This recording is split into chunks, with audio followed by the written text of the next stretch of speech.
So, if you're a targeted individual, it's extremely crucial that you train your body and your mind every day. You read, whether it's articles, whether it's to study, even if it's something that you don't enjoy, at least you're opening your mind.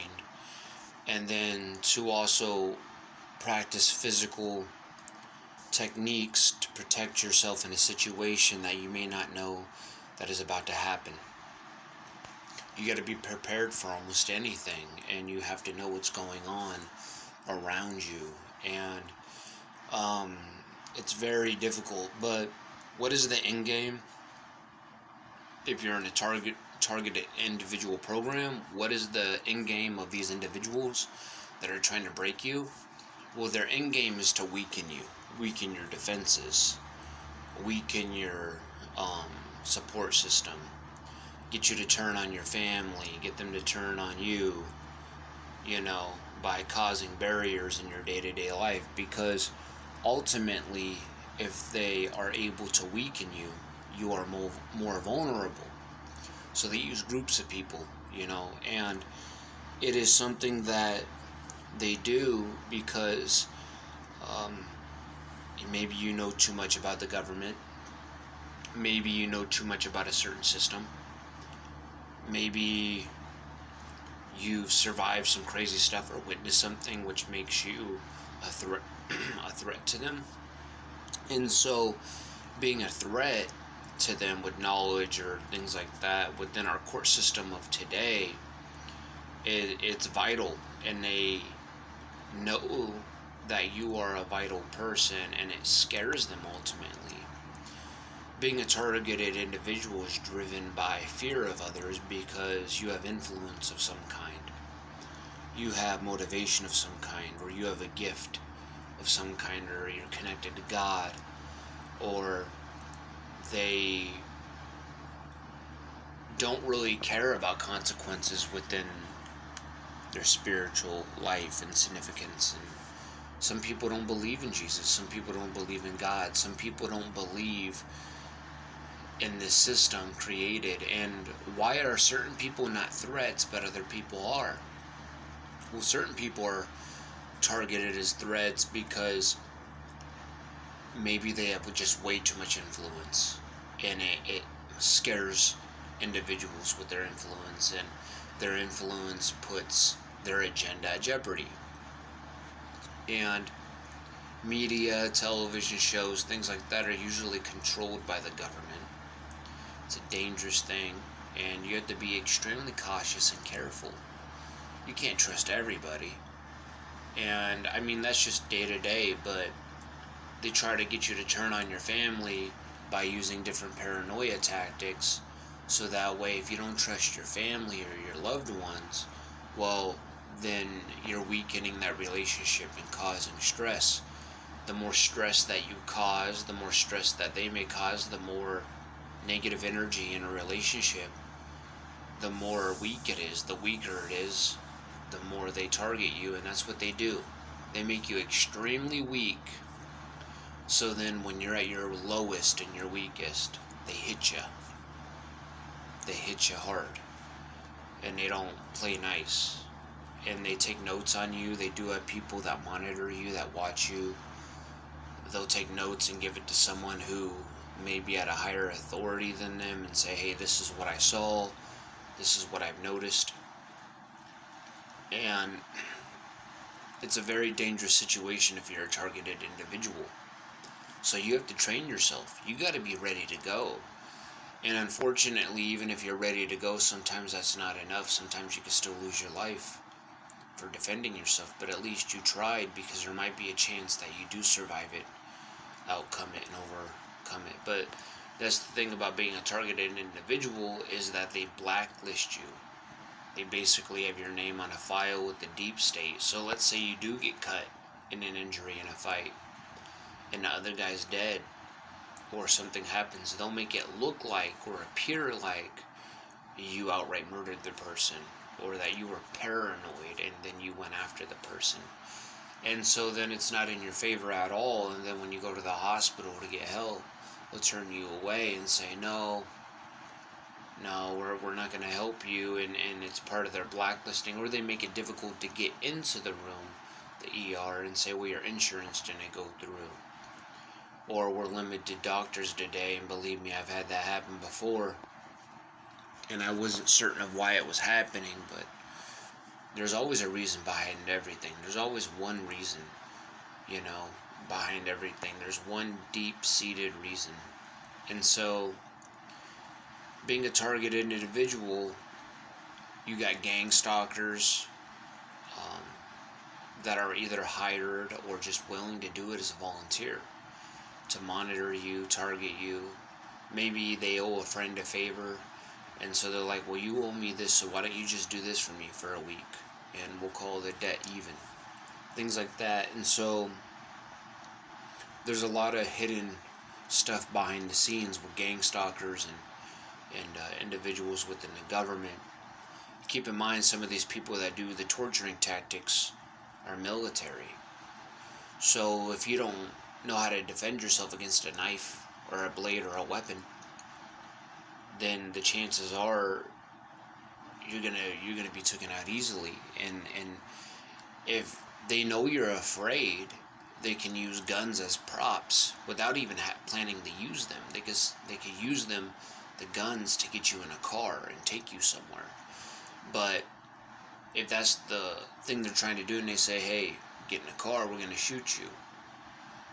And if it's easy to tell and easy to see, well, they're not going to shoot you in broad daylight around a bunch of other people that could be witnesses, that could see their government tags or their vehicle, things like that. So what they're going to do is they're going to try to scare you to get into the car. But if you don't go and you run, there might be a chance they don't even shoot at you. They might just be like, just follow him, follow her, whoever it may be.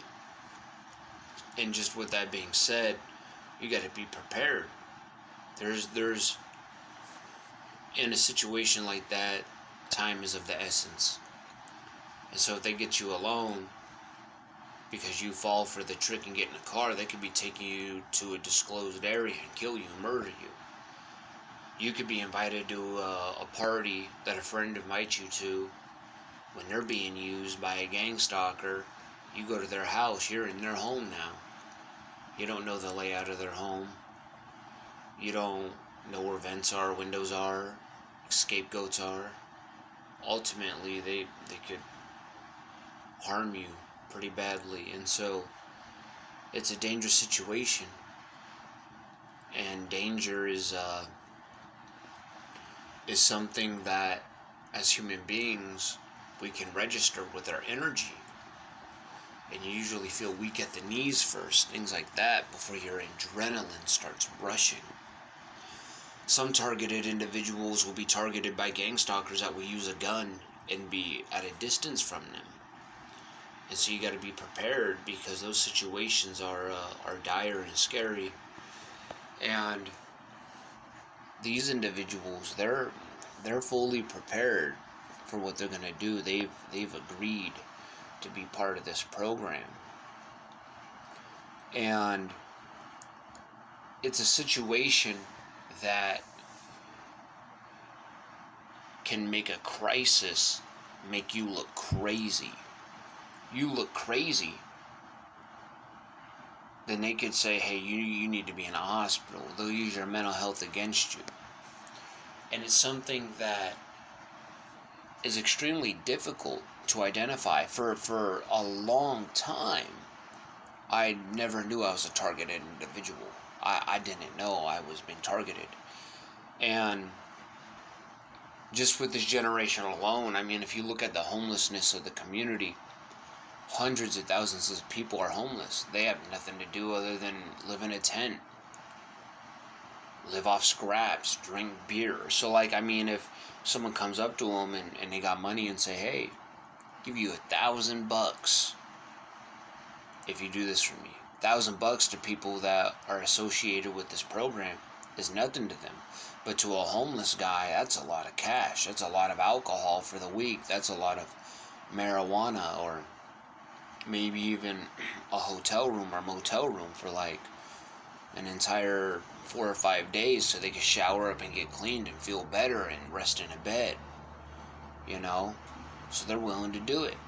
They'll say, pay me up front and I'll do it for you, and then they'll do it, and that's a real life situation. And so there's a lot of situations where being a targeted individual is used by different capitalist organizations. So like United Airlines, Alaskan Airlines, ran by the federal, transportation communities that go by federal guidelines. So someone's in charge of that, and they can make shots and make calls and say, well, when he's on the plane, take him and throw him off the plane, and make sure everyone else on that plane is someone that works with the government or is a gang stalker, so they won't even talk about it. No one will know about it. He'll be thrown off the plane, fall somewhere, be dead. That's what they'll do. They'll fly over the mountain area. They'll fly over areas with vast trees where there's less population of people. So once you hit the ground and you die, oh, believe me, 20,000 feet in the air, you fall down and you die when everyone else is strapped to their seat and their plane door opens. Believe me, that can happen. It's possible that they could open the door, but there's an opportunity for the plane to crash too because of all the air. It's a dangerous situation. But they have planes that can fly, open up, and you could be dumped out. I mean, that's how parachuters do it, Their door has to be open for you to jump out. So, like, you could be 20,000 feet in the air with their airplane door open, and it wouldn't affect the plane, depending on how good the pilot is with the aviation and stuff. So, it's a really dangerous situation, and they have gang members that are involved in this too, I mean, it's a big deal. And so, as a targeted individual, they try to get the most nitty, gritty, dark, deep secrets about your life so everyone can see it, so that way people that may not be a gang stalker, but they might see you, might just think you're a disgusting human being. Even though they may have really dark secrets in their closet, but no one knows about it. But they feel they could judge you because no one knows about theirs, but everyone knows about yours. And that's the thing about a targeted individual. And so playing it safe isn't always a good thing as a targeted individual. Sometimes you got to take risks to survive. It's a scary situation you're in, and there are people that are willing to take advantage of you in a situation, especially if you're a vulnerable adult or labeled as one. And I have higher functioning autism, and so for many years when I was targeted, that was my vulnerability, and they saw it, they honed on to it and clung to it and used it against me. But I had to educate myself, and I had to trust other people that knew what they were talking about, to trust them to be educated. There are certain people I don't trust off the bat. I meet them, they start talking to me, and it doesn't even matter. I don't judge someone by their skin color. I judge them by logics, facts, and their heart. You don't want to judge a man by their skin color, because that's always bad. There could be a black guy that's extremely nice and caring and wants to listen to you and help you. There could be a white guy that wants to do the same, help you, care about you. Asian guy who believes what you're telling him. All sorts of people are being targeted. There are black people that are being targeted, white people, Native American people, things like that, Indian people. So, like, in situations where you're being targeted, you want to judge someone by their heart, not their skin color. That's just wrong. That's twisted. But again, they can use that as leverage over you and say, man, you're a racist, you don't like me. Or, man, you're judging me because I was born in a different country. And it may not even be that. You are judging by the heart and the logic and the facts, and you see it. And targeted individuals are usually the strongest people alive. They could adapt. And so having higher functioning autism and being able to adapt comes from my upbringing. Yeah, having autism is very hard for me, by the way. It sucks. I wouldn't wish it upon anybody. And the fact of the matter is, though, is that while having autism. I grew up in the early 90s, late 90s. I was born in the late 80s. And so back then, laws were much different. Laws are to protect people with disabilities, like U.S. Code 4212101, to protect disabilities and equal rights, but very few people know about that law existing. So if people don't know about it, they're going to violate it. And they're going to do you wrong. And they're going to conquer. But once you know that law and you're educated and you say, this is the law I'm going off of that Congress passed, well, then it's going to be much more difficult for them to actually use something against you. But the fact of the matter is, most disabled people have a difficult time understanding law. So growing up, I went home to home growing up. I've been in institutions as a child, juvenile detention, different youth programs, and it was because my autism was misrepresentative as having poor behavior. For example, when I was a child, when we first moved to Nebraska, our school, when I was in 3rd grade, went to a musical concert. And every single time the music stopped, because my social cues were bad, and understanding and reading the signs were bad, I started clapping when no one else was clapping. Well, my teacher, her name was Ms. Butsky. We used to joke about that too, like Butsky and stuff. Well, she had treated me really bad, you know. I would clap and she'd come up to me and say, "Why are you clapping? Stop clapping."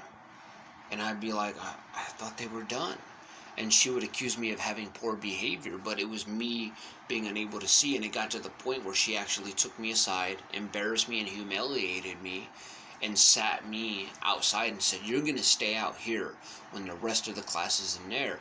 And I thought I didn't do anything wrong. I really thought they stopped. And so I was confused on why I was being treated that way. So people in my situation having autism went through that, so that way now this generation of autistic people born in the late 2000s and born in 2007, 2010, you don't have to go through that now as a 10-year-old, as a 7-year-old, as a 15-year-old, because people like us who have autism had to go through it. I meet a lot of people that say to me, "You don't seem like you have autism," or things like that. And obviously I'm an adult now with autism. It doesn't ever go away. It's a neurological disorder that will always stay with you. But the fact of the matter is, my makeup is designed this way because nowadays they allow you to embrace your autism. Keep in mind, in the 90s, they didn't let me embrace it. They put me down, called me a retard, made fun of me and stuff. So I had to hide it. But it's almost impossible to hide. So you're learning different skills and your character has to grow. And believe me, because of it, I've had suicide attempts. I've wanted to die from it. It was painful to know that society was being a certain way to me just because of my makeup and my brain and neurological design. Because on the outer appearance, it's hard to tell when someone has autism. You could be looking at a child who's just sitting there. They're just sitting there with their hands on their thighs. That first appearance, you're not going to be like, "Oh, they have autism." But once they start showing different signs or behaviors, you'll be able to see, "Oh, wow." And so, like, the fact of the matter is now they have clothing to help you identify. They got sweaters, bracelets, emergency crisis cards. They didn't have that when I was growing up. They have different programs for autistic individuals who are on an airplane, things like that. But when I was growing up, they had none of that. So imagine what I had to go through. And other autistic people went through that, so nowadays they don't have to. But keep in mind the generation difference, the education difference. For years I was called a misbehaving delinquent, but I was actually autistic. And so being diagnosed with autism in the early 90s didn't even matter. It to a society that didn't want to accept it. You know, I mean, society for many years treated black people extremely bad, and they still do to this day. Still treated extremely bad and indifferent. But that's the same thing as having autism. There are people that don't want to accept it. There's people in society that do not care that you have autism. And they look at you as inferior. They don't look at you as normal or a superior status. You're inferior to them. And so the inferiority, the fact that you are inferior and they're superior with superiority or whatever, however you pronounce it, I don't care. Anyways, back to the matter at hand though, is that the judgment of who you are is less of a class in society. And if they could judge you at a different class of society, they can treat you a certain way and they and reason with it and justify it in their own cause. And it's interesting how that happens so often. And it's something that I had to go through. So when people say you don't look autistic, it's like, I really don't care how I look to you. It doesn't matter what I look like to you. Why would I let your opinion of me affect my day? I'm not going to. You know? I mean, that's like, I mean, if a white person says to me and they're ugly, fucked up teeth, and they say you don't look autistic, you could rebuttal and say you don't look ugly. But see, they're lying to you. They're saying if they're saying you don't look autistic but you are, well then you can rebuttal and say you don't look ugly, but you're basically saying you are.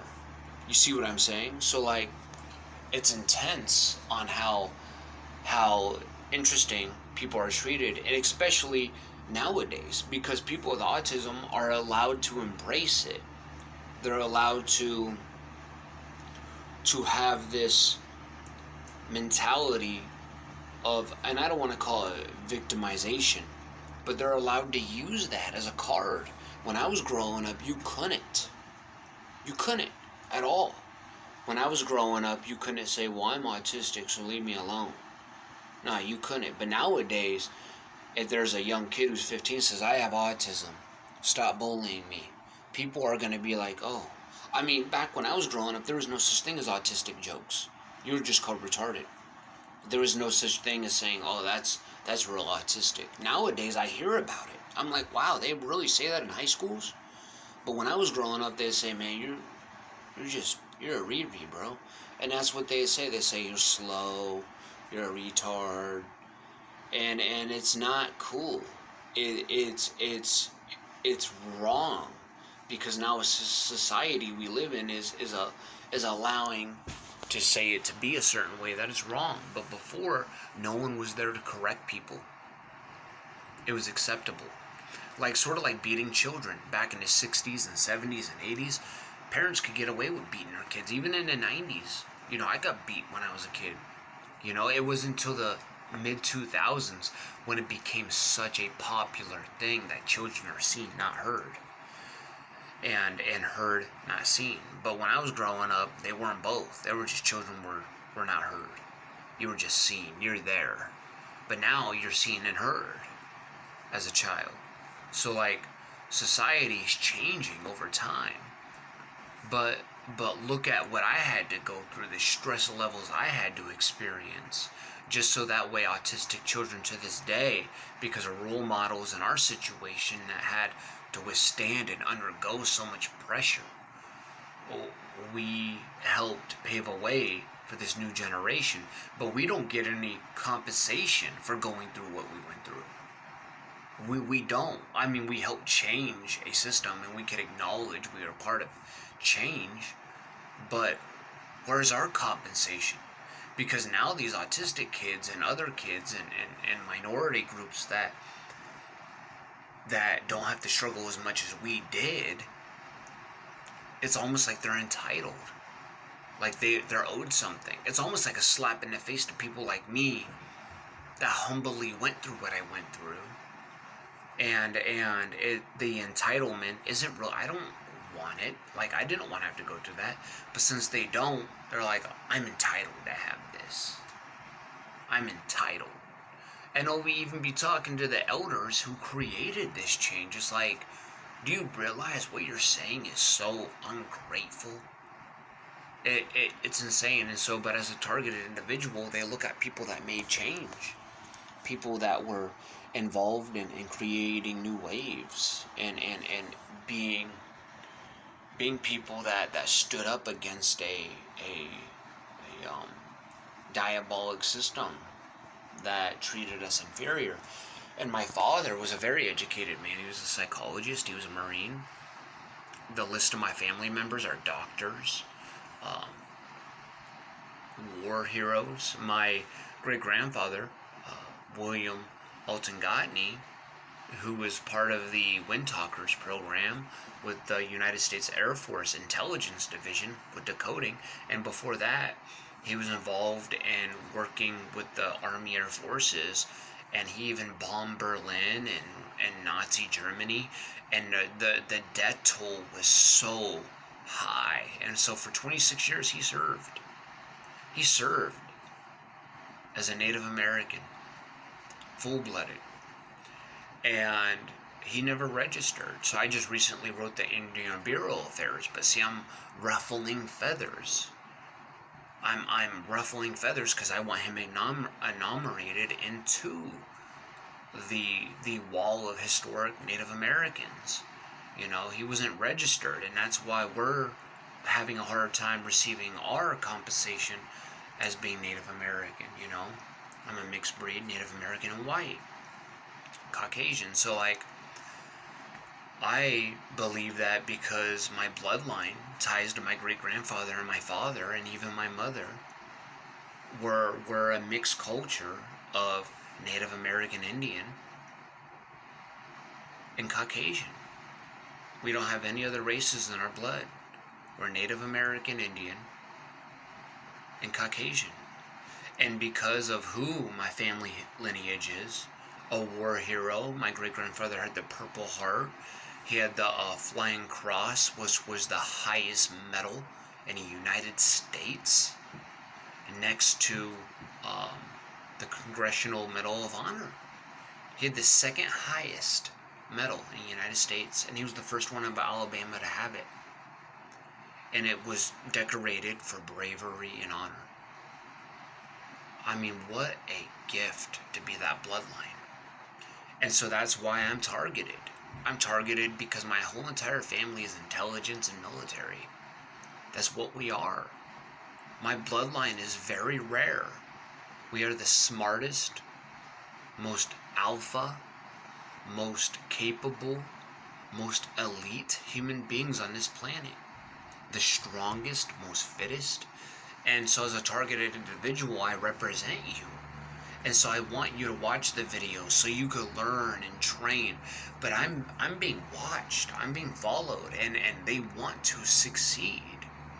The more demoralized our society comes, the easier it's going to be for them to eventually torture me and murder me. And so I need to prepare myself.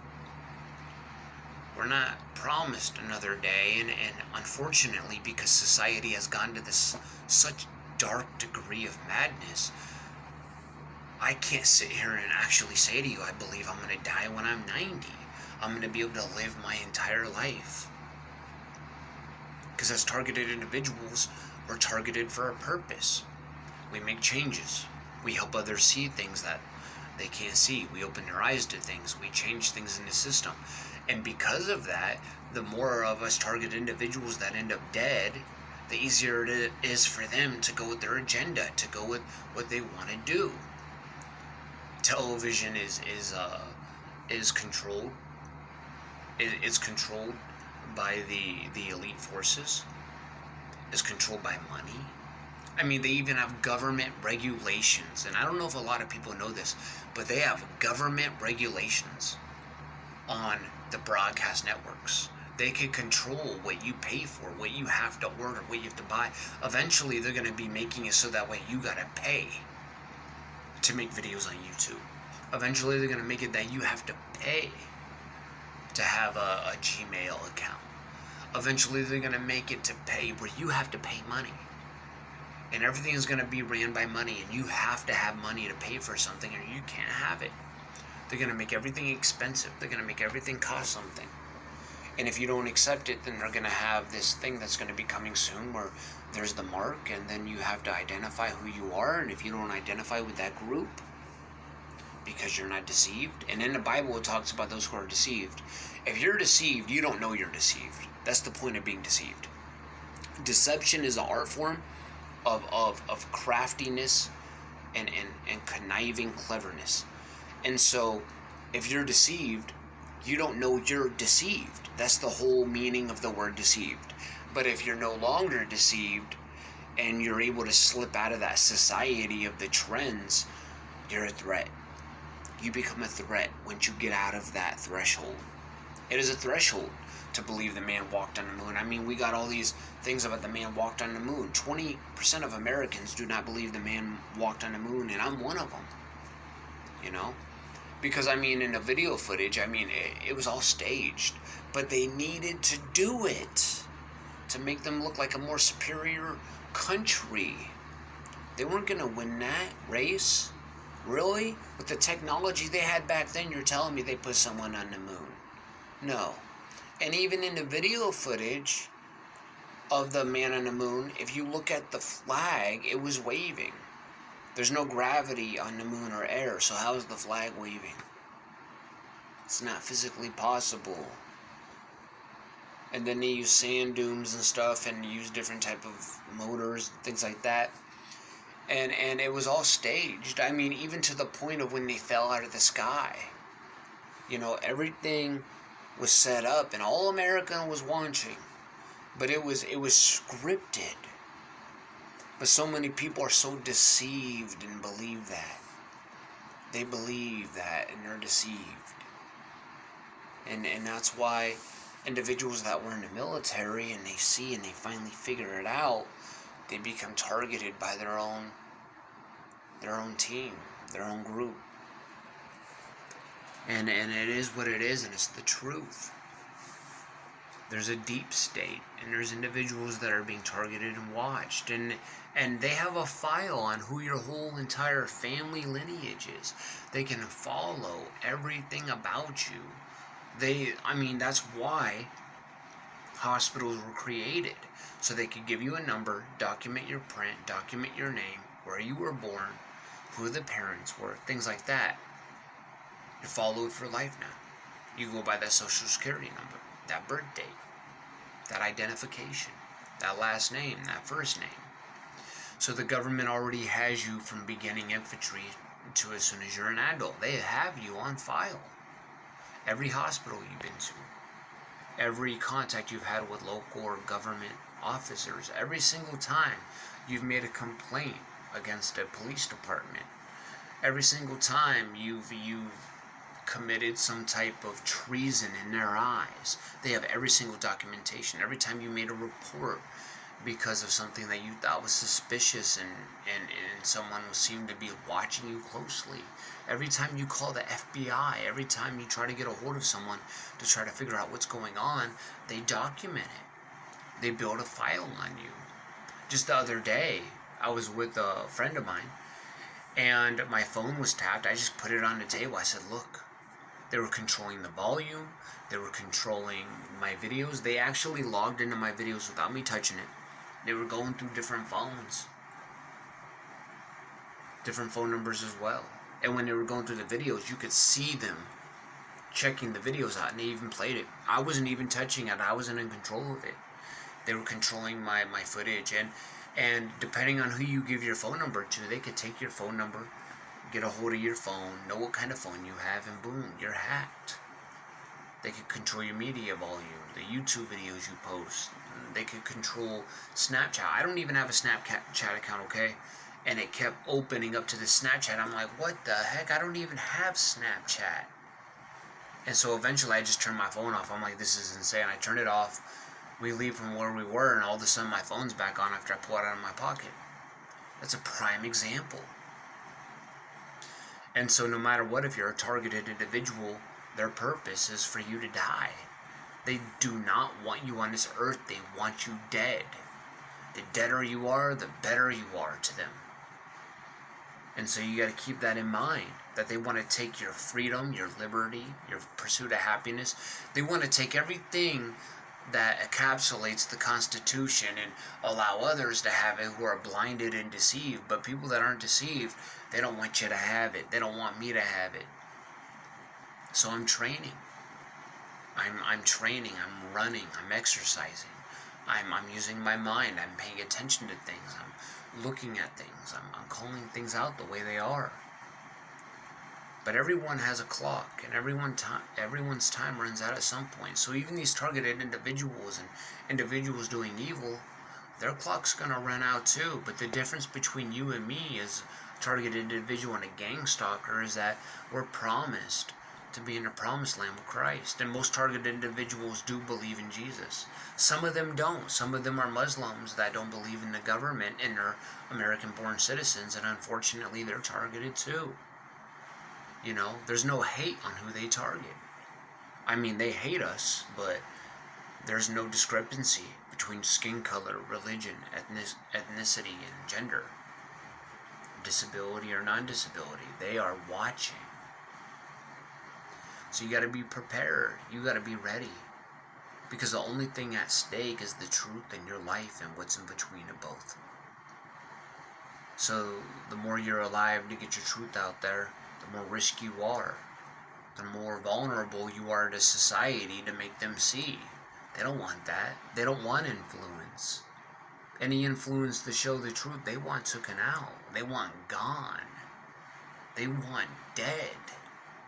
Because like I said, to them, deader is better when it comes to us. And we're game changers. Most targeted individuals are our age. 30 years old. 25 years old. Most millennials aren't being targeted because they're part of the problem. There might be one or two, but most millennials are not being targeted. Most of the people I see that are targeted are usually past the threshold of 25. If there are some millennials targeted, it's because they are smart and intelligent as a millennial, and they're able to go against the grain, unlike the rest of the millennials, which I think is very rare, but there is a few that I believe would exist in these set of circumstances. But does that mean their generation is still good? No, obviously not. Millennials are fucking up this country and everything we've tried to fight for. It's interesting how humble we are as the generation of the late 80s and mid 80s. But how entitled and owed these 19-year-old kids are. I mean, no one owes you shit. And we know that we're not going to get anything from the government, you know? We know they're not going to give to us even after we help change something that was immoral, that was wrong of them to do. So just keep that in mind as a targeted individual, that their ultimate goal is to have you dead, because deader is better.